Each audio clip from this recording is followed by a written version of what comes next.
God doesn't want you to beg for money. I shifted my clients from desperation to abundance. This isn't magic, but within 90 days, his entire financial reality was different. There's an ancient principle in Ecclesiastes: cast your bread upon the water. Shalom, I'm Rabbi Eliyahu, and today I need to tell you something that might sound blasphemous. God doesn't want you to beg for money. He gave us a blessing that changes your frequency to wealth, and it's been hiding in plain sight for 3,000 years. Let me show you. Let me destroy a lie that's keeping you broke. You think blessings are magic words. Say them once, wait for miracles, wonder why nothing happens. I see it every week in my community. Someone learns a Jewish blessing, recites it with their eyes closed, crosses their fingers, and then gets angry at God when their bank account stays empty. Here's what nobody tells you. That's not how this works. That's not how this has ever worked. I grew up watching people in our synagogue mechanically recite blessings from the Siddur, our prayer book, the same blessings their grandparents said, the same blessings that built generational wealth for thousands of years.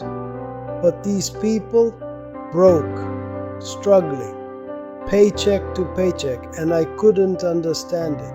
Same words, same God, completely different results. Then I studied with my grandfather, may his memory be a blessing, and he showed me what everyone was missing. The blessing I'm about to share with you has been in every Jewish prayer book for 3 millennia. It's not hidden, it's not secret in the sense that it's locked away. But 99% of people who say it have absolutely no idea what it actually does. They think they're asking God for money. They're not. They're doing something far more powerful, but they don't know it. So they're like someone holding a smartphone and using it as a paperweight. Here's what you need to understand. Jewish blessings aren't requests. They're not lottery tickets, they're spiritual technology. And just like you can own a computer and never turn it on, you can say these blessings every day and get zero results if you don't understand what you're actually doing. By the end of this video, you're going to understand exactly how this blessing rewires your relationship with money. You're going to see why some people say it and build empires while others say the same words and stay broke. And you're going to learn the exact framework that shifted my clients from desperation to abundance. But first, I need you to do something for me. If you want to learn ancient Jewish wisdom that actually builds wealth, not just nice-sounding spiritual ideas that make you feel good for 5 minutes, subscribe to this channel and hit the notification bell. Because what I teach here isn't theory, it's not philosophy. It's practical technology that Jewish families have used for generations to survive persecution, build businesses from nothing, and create wealth that lasts. And I'm going to give it to you straight. No sugarcoating, no false promises. Let me tell you how I discovered what this blessing really does. I had a client, his name was David, came into my office about 3 years ago, drowning in debt, credit cards maxed out, behind on rent, and he was praying. He was saying every blessing he knew, lighting candles on Shabbat, going to synagogue, doing everything right according to what he'd been taught. Zero results. Actually, worse than zero. He was getting more desperate, more bitter, more convinced that God had forgotten about him. And I asked him, David, when you say these blessings, what are you thinking? He looked at me like I was crazy. I'm thinking, please God, please send me money. Please help me. Please don't let me lose my apartment. And there it was. The problem wasn't the blessing. The blessing was perfect. The problem was his consciousness while saying it. He was begging. And when you beg, you're affirming lack. You're declaring to the universe, I don't have, I'm not enough, I'm desperate. And the universe responds to that frequency with more lack. So I showed him what the Hebrew words actually mean. Not just the English translation everyone knows, but what each word is doing to your consciousness, your frequency, your ability to receive.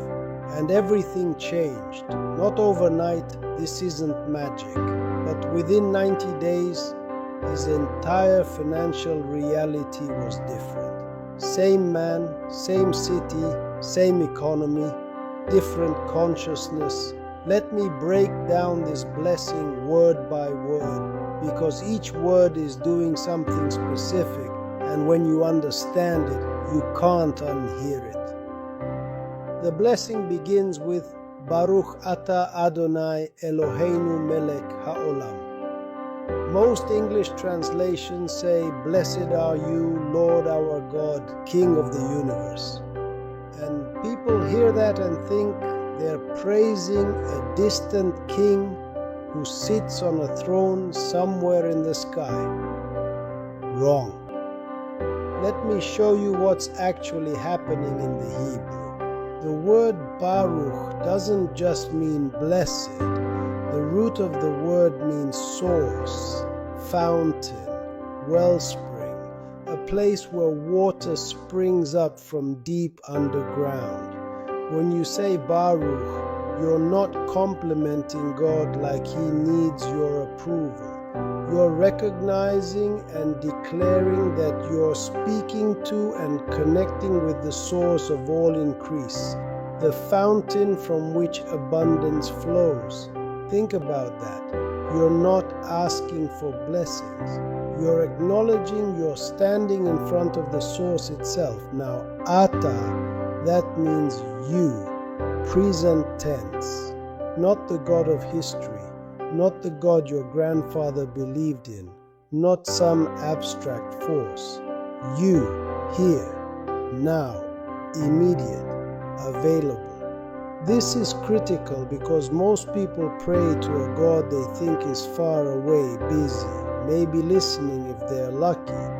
But Ata means the infinite source is right here, right now, accessible to you in this moment. Not after you prove yourself worthy, not after you suffer enough now. Then we get to Adonai, which is one of the names of God, and Eloheinu, our God. These words establish relationship. Not a God who belongs to someone else, not a force that's disconnected from you. Our God, your God, the source that is in relationship with you specifically. And here's what most people miss. When you say, our God, you're claiming that relationship. You're not hoping God notices you. You're declaring, I belong to this source and this source responds to me. But the most powerful part comes next.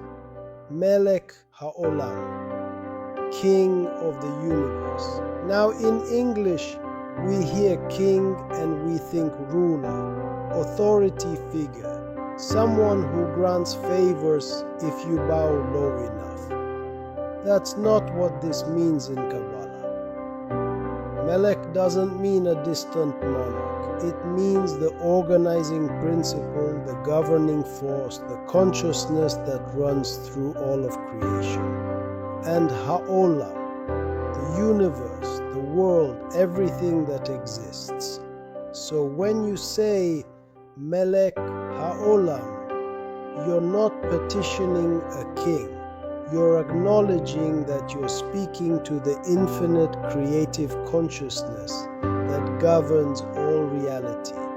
The force that creates galaxies also creates the opportunities that will make you wealthy. Same force, same intelligence, and it's not far away, it's right here. Now here's the principle that changes everything, and this comes straight from the Zohar, the foundation of Jewish mystical teaching. The Zohar explains that blessings aren't about summoning things that don't exist. Blessings are about creating a vessel, a consciousness container that can hold what already exists in infinite supply. Let me give you a modern analogy. Imagine you're standing under Niagara Falls, millions of gallons of water pouring down every second. But you're holding a shot glass. The abundance is there. The flow is there. But you can't hold it because your vessel is too small. That's what most people's consciousness is like with money. The abundance exists. God's infinite supply is pouring down constantly. But your consciousness, your vessel, is the size of a shot glass. You're in scarcity mindset, fear mindset, desperation mindset. And those states of consciousness cannot hold wealth. So this blessing, when you understand what it's actually doing, isn't summoning money from somewhere else. It's expanding your consciousness, your vessel, so you can receive what's already flowing toward you. That's spiritual technology. That's why Jewish families have used this for 3,000 years. Let me tell you what happened with David after I taught him this.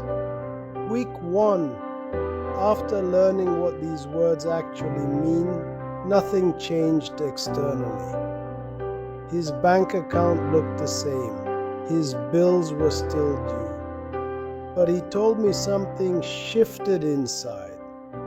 He stopped feeling desperate when he said the blessing. He stopped begging and started connecting. He'd say Baruch and actually feel like he was accessing a source, not pleading with a gatekeeper. That internal shift, that consciousness shift, that's where everything starts. Because you cannot receive from desperation. You can only receive from alignment. Now, I know what some of you are thinking. Rabbi, I've said blessings before with the right intention and nothing happened. I tried to believe, I tried to have faith, and I'm still broke. I hear you, and you're right to push back, because here's what nobody tells you. Understanding the words is only the beginning. There are 3 fatal mistakes that block this blessing's power, and even people who know what the words mean make these mistakes constantly. Let me break them down. Mistake number 1, saying the blessing while you're in scarcity consciousness. You cannot access the frequency of abundance while you're vibrating at the frequency of fear and lack. It doesn't work. It's like trying to tune into a radio station while you're on the wrong frequency. You're not going to hear the music no matter how good your radio is. I had a client, a woman named Rachel, who came to me frustrated because she was saying this blessing every morning and seeing 0 results. So I asked her, when you say it, what are you looking at? She said, my bills. I have them spread out on my kitchen table, and I'm saying the blessing hoping something changes. There's your problem. She's staring at her overdue notices, feeling panic and fear, and then saying words about abundance. Her consciousness is locked into lack. the blessing becomes just another form of begging. Mistake number 2, saying it once and waiting passively. This isn't a one-time incantation. This isn't say these magic words and money appears. This is a daily consciousness practice. You know why Jewish tradition has us saying blessings multiple times throughout the day. It's not because God needs to hear it over and over. It's because we need to align our consciousness over and over. You don't go to the gym once and expect permanent muscles. You don't eat one healthy meal and expect permanent health.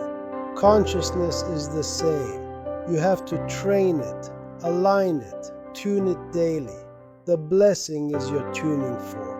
Mistake number 3, and this one blocks more people than anything else, saying the blessing but never pairing it with tzedakah, with righteous giving.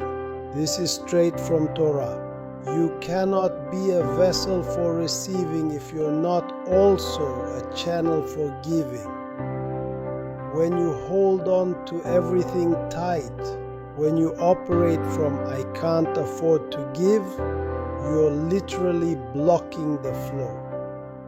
I had a man in my community who said this blessing faithfully every single day for 6 months. Nothing changed.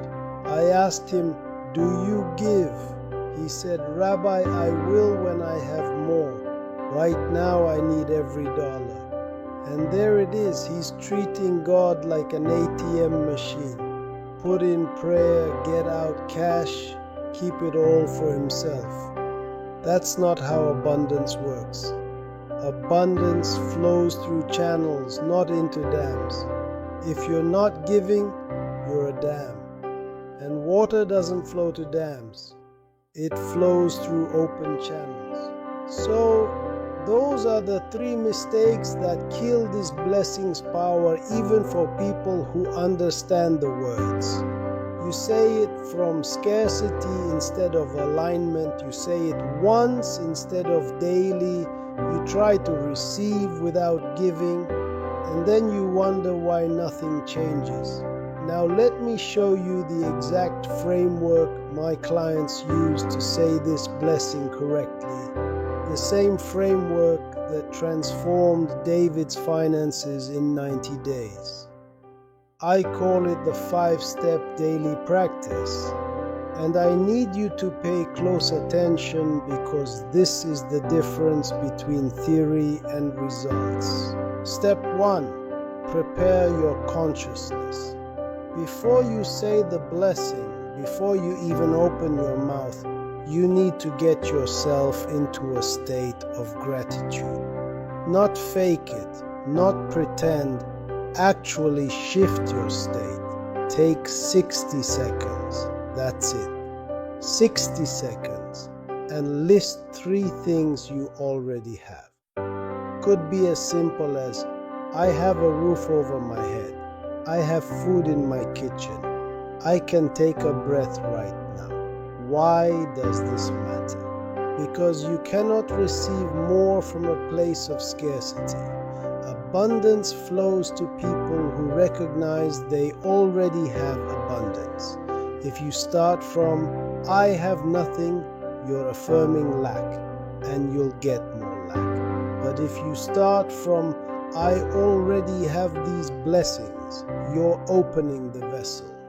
You're saying to the universe, I can hold more because I'm grateful for what I have. Step 2. Say the blessing in Hebrew and understand each word. Don't just recite it like a robot. Speak it slowly. When you say Baruch, pause and actually visualize yourself standing in front of a fountain, an endless source of abundance flowing toward you. When you say Ata, recognize that source is here right now, not far away.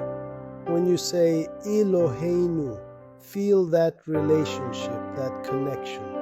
When you say Melech Haolam, acknowledge you're speaking to the infinite intelligence that governs all reality. This should take you 30 seconds, maybe a minute. You're not rushing through it.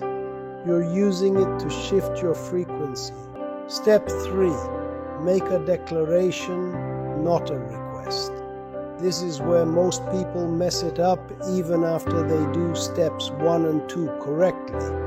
They say the blessing beautifully and then immediately switch to, please God, give me money, help me pay my bills, send me a miracle. No, after the blessing you don't beg.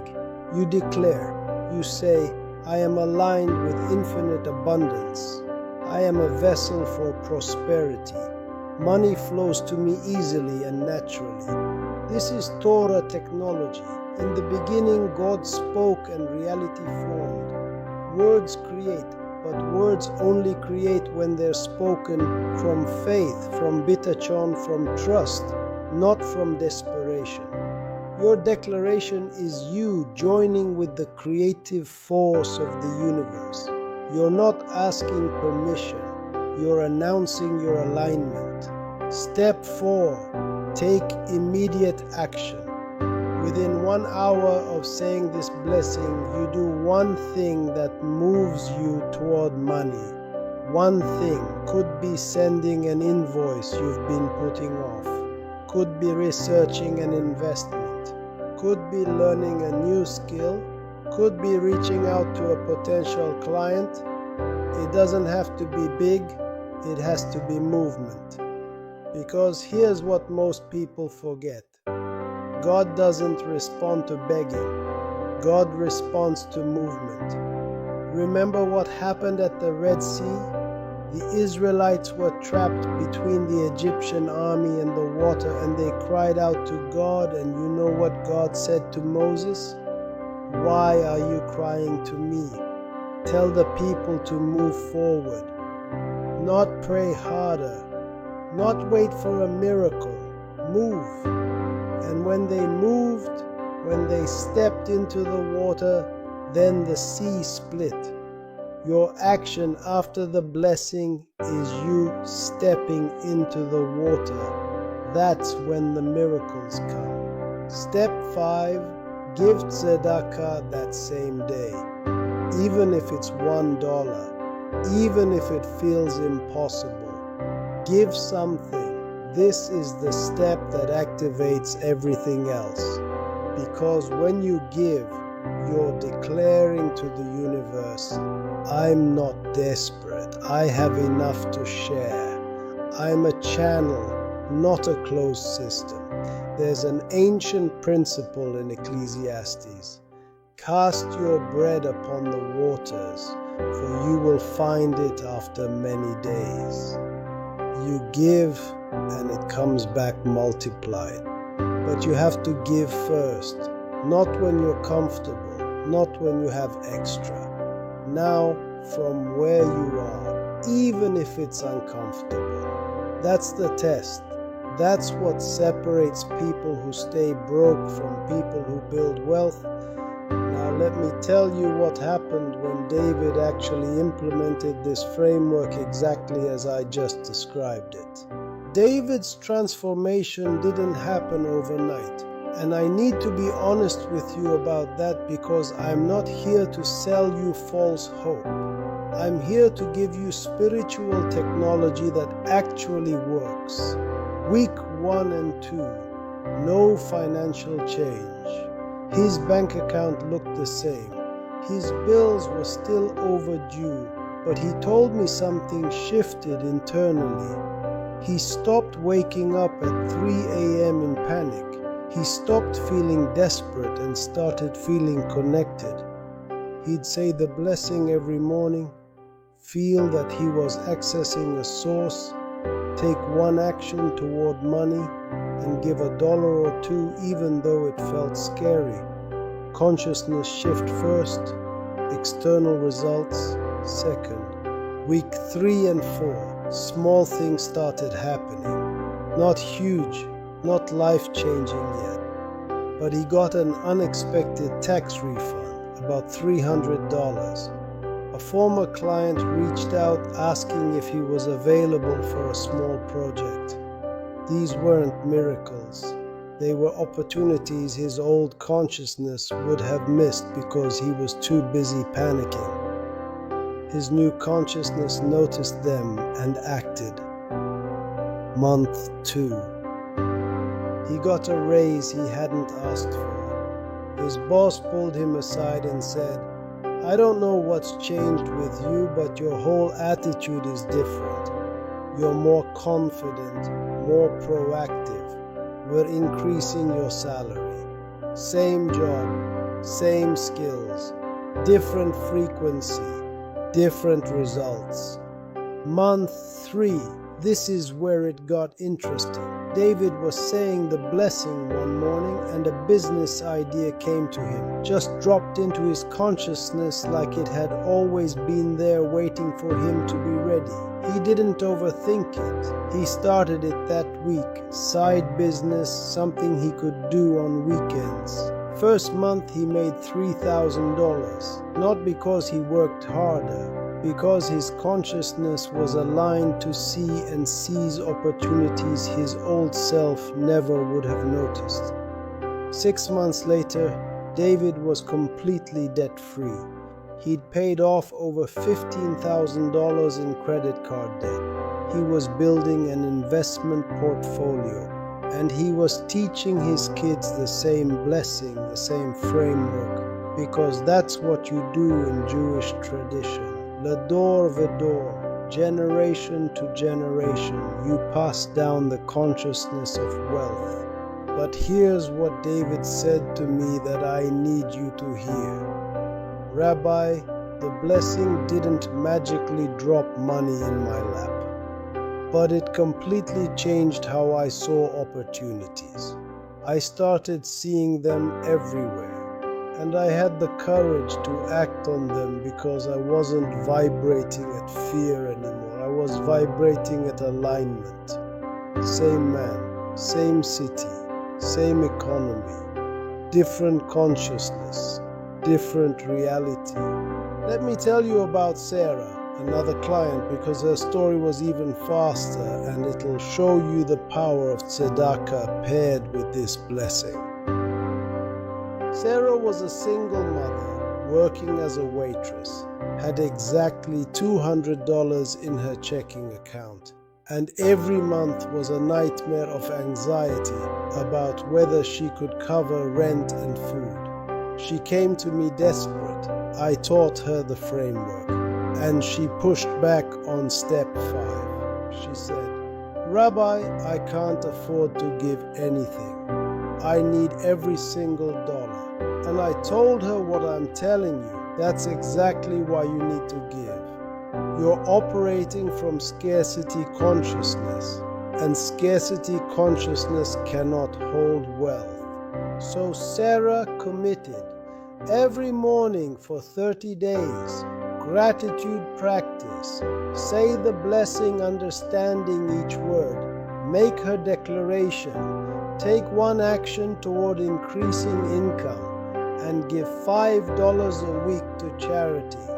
$5 felt impossible to her. She did it anyway. Within 30 days, she was promoted to shift manager at the restaurant.